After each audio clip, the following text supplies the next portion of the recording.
दाजी हा आम्हाला एक कळा ना, मी एवढं 4 पावलं चाललं गेलं की 10 पा टाकतोय, पण हे वारकरी एवढं मैल चालतात तरी बी दमत नाही. कसली एनर्जी यांच्यामध्ये, कुठे नेते एवढी ऊर्जा? अरे ही ऊर्जा विठ्ठल भक्तीतून येते. हो, एकदा विठ्ठल भक्तीची गोडी निर्माण झाली ना हा. तर पावलं आपोआप पंढरीकडे जातात.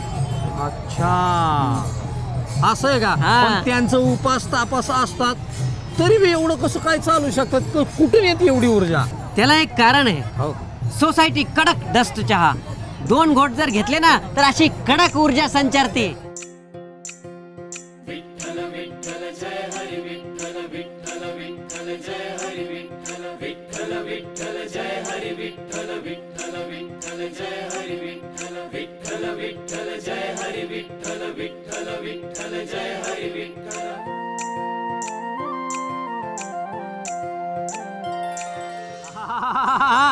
एकच नंबर माऊली. मी बी 2 घोट घेतो आणि मस्त तुम्ही बी 2 घोट घ्या. सोसायटी कडक डस्ट चहा आणि पंढरीची वाट धरा. वा वा वा, महाराष्ट्रासाठी महाराष्ट्राचा सोसायटी कडक डस्ट चहा. हा हा हा हा.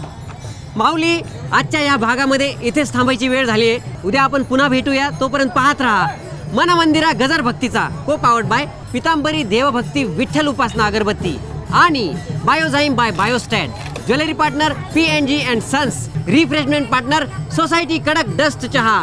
राम कृष्ण हरी.